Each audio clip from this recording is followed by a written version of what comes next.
We need to reframe our thinking. We need to look at biology as it really is, and we need to see how that fits in the context of what the Bible teaches. Of course, the Bible teaches in the Garden of Eden that there was no death, and there was no sickness in that, and that creatures, I don't know how they would have done it, it doesn't say, they would have lived indefinitely. But we know that Adam and Eve had to eat, and we know that they had to eat vegetation and things. When the Lord made Adam, Adam had what we would have called an immune system.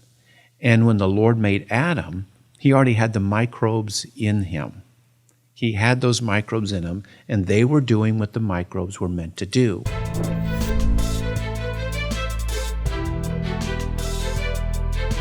Hello, everyone. Welcome to the Creation Podcast, a show where we discuss the science that confirms Scripture.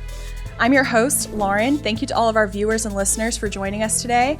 I have with me today Dr. Randy Galuza. He's ICR's president. Welcome in, Dr. Galuza. Thanks for being here. Well, thank you so very much, Lauren. So the human body is a remarkable thing, and I know that's another topic that you're really passionate about. Today, I want to talk about many of the systems within the human body that really keeps us functioning, and that is the immune system. Can you tell us exactly what comprises the immune system? Well, that's a great question because, you go through medical school and you spend weeks on the immune system. It is, in my opinion, it's the most complicated system in the body. It touches every other system like they all do, but it's very, very important in regulating not just our health and not just whether we get sick or not, but it regulates mood, it regulates metabolism, it does so many things. It's actually very, very complex. So I'll try to narrow it down to just a real broad discussion of the immune system. First, it's not just there to protect us, as I've already mentioned. It's there to regulate a lot of things. So right from the very beginning, I'd like you and anybody who's listening to this to open their mind and think about the immune system as something broader than what we generally think of it as, and that's just strictly defensive, something to defend us against foreign invaders, which are here to kill us.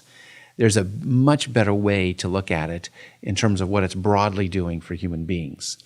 And it's got two main arms, and you probably know about some of these. One of them would be called your innate defenses. That's like your skin. That's an innate defense on those areas. Your tears flush things out of your eyes. Even your saliva swallows things down. All of these are regulating what microbes are on your body and where they need to be. Another part of your innate system are certain cells we call white blood cells.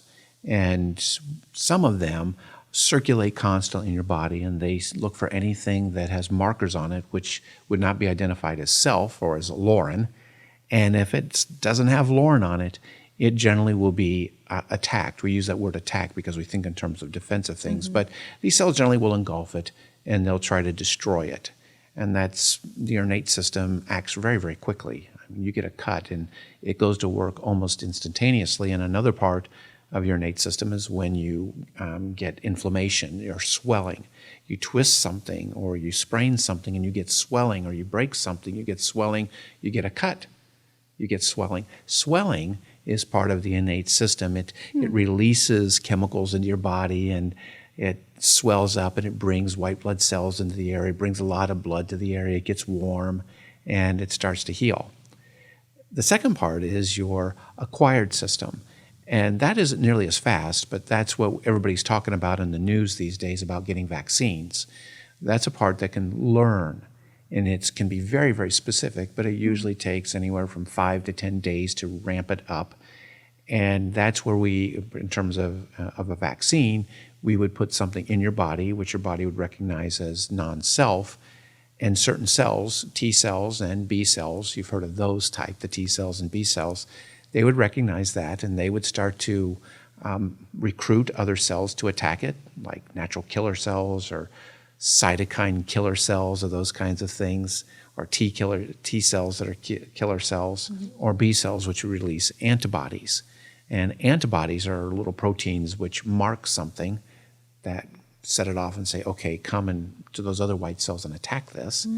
Or if you had like a toxin in your body, like a rattlesnake bite, those antibodies can bind to that and neutralize it. So I know, I told you it's pretty complicated, but those are just very, very broadly speaking, your innate and your adaptive or acquired systems. Okay, no, that's helpful background. You mentioned, obviously, protecting us is not the only thing that the immune system does, but that is one of the most famous things that it does. One of the things it protects us from is bacteria and other microbial dangers, but not all bacteria are bad. Can you explain some neutral or even good functions that bacteria can fill? Oh, of course. And this is where worldviews really matter. You know, if you come from an evolutionary worldview where people in their thinking it's dog eat dog, survival of the fittest, well, then everything's a war, and there's just this constant war of nature, and one creature struggling against another creature, which is how they view the world, and therefore, of course, they see the immune system as primarily defensive and it's protecting us from those foreign invaders. That's totally wrong. I have to say that worldview is wrong right from the get-go. Sure, there are things which could hurt us or harm us. There are microbes on that. But it's wrong for two reasons. One, most creatures are not in this competition or struggle for life. In fact, when we really look at living things, they actually work together very well. They were made to work in harmony, not to kill each other off and not to struggle. Right. And you and I, even as Christians, we believe that there was a fall and death was introduced. Even in this fallen world, most creatures work cooperatively with each other. They're not in competition. So we don't see this struggle. Second, as you already mentioned, these microbes do a lot of beneficial things for us. And they're all over your skin and the areas, you're covered with them. You can't see them. They're not bad. They're doing good things for you there. Anywhere you your body interfaces with the environment around you is where you're going to find them. So you have them at sentry points in your mouth, coming in your nose, down close to your lungs, and of course when you take food in your whole digestive system. And that's probably the biggest system in your body which works with the microbes. Well, if you did not have those microbes in your gut, trillions of them in your gut, you could not live. Why is that? It's because they're breaking down substances in your food which are essential for you to live. And so most of those bacteria, most of those microbes, which not just bacteria, but there's viruses in there as well, are doing useful things for you. And a really important principle of engineering is this. You need something called an interface in order to get two independent entities to work together. Or as we would ask it as an engineer, how do you get two independent things to work together? You know, if you have a sister at home, your mom might have just told you, what? Now get along with your sister. I heard that a few times. Yeah, I'm sure she did. But with microbes and other things, you just can't do it. You just can't force them and say, okay, all right, now you get along with each other. You can't do that. So engineers know if you have two independent things, you have to build something which connects them to each other. And it has to have features of this one, and it has to have features of this one, and it has to have a way to bring them together. That's called an interface. And in reality, that's what your immune system is doing for you. It's enabling you to interface with all of those microbes on your skin and primarily in your gut. It's amazing that our bodies were designed like that. But one question I do have is some people seem to think that the idea of having an immune system, since one of its functions is protecting us, is contrary to the idea of a sinless, sickness-free world, like the Garden of Eden. What would you say against that argument? Well, I would say that we need to reframe our thinking. We need to look at biology as it really is, and we need to see how that fits in the context of what the Bible teaches. Of course, the Bible teaches in the Garden of Eden that there was no death, and there was no sickness in that, and that creatures, I don't know how they would have done it, it doesn't say, they would have lived indefinitely. But we know that Adam and Eve had to eat, and we know that they had to eat vegetation and things. And as I already mentioned to you, if you didn't have those microbes in your gut, and you didn't have a way to interface with them, you couldn't live. So what is that telling us about Adam?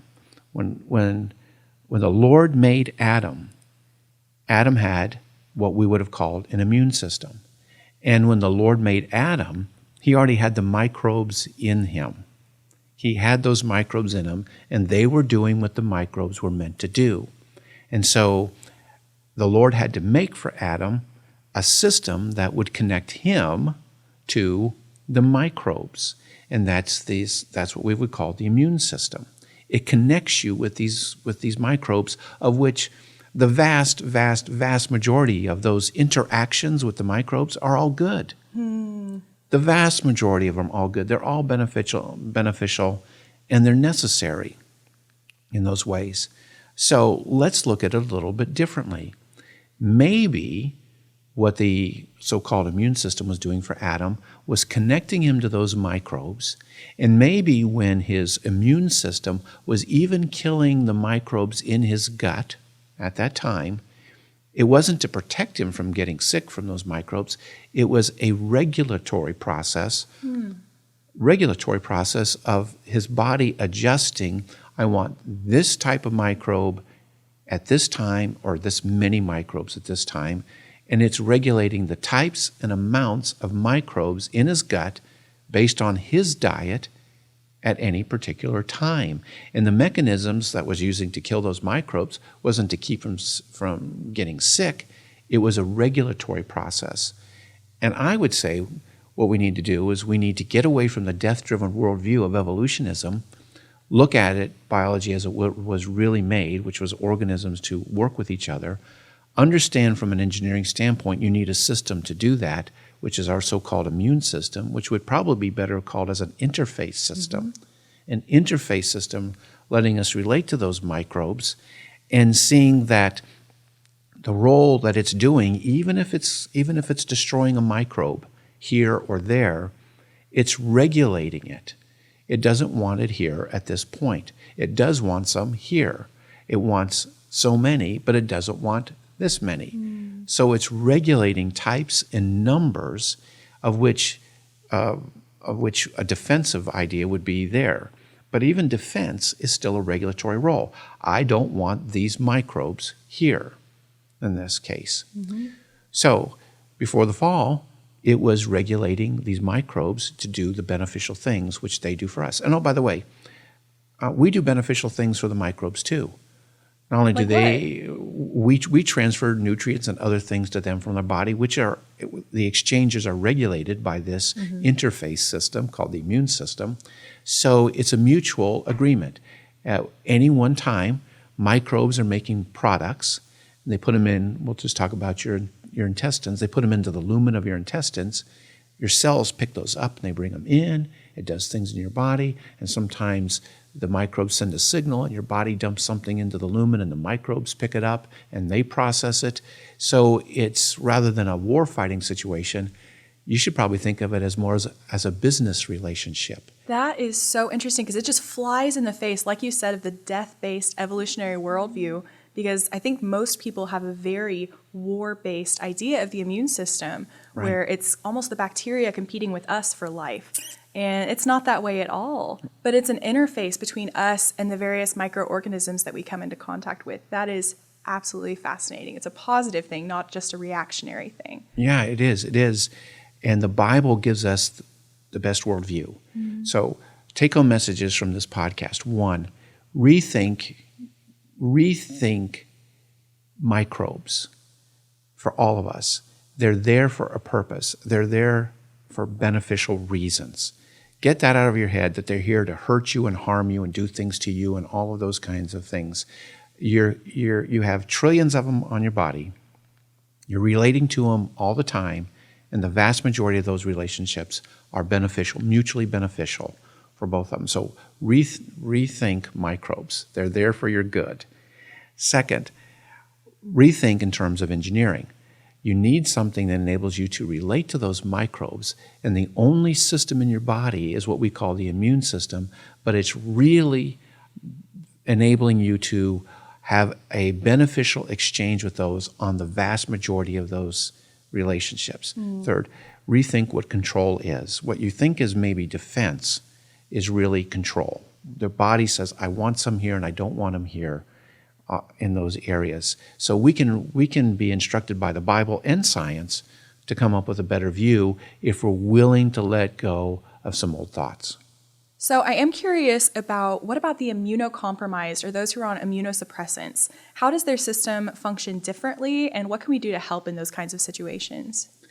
Well, that's a great question because people can get, as you said, immunocompromised for various reasons. They're on immunosuppressants for diseases that they might have where their body is attacking themselves. And we do live in this fallen world where the original design has been corrupted. Mm-hmm.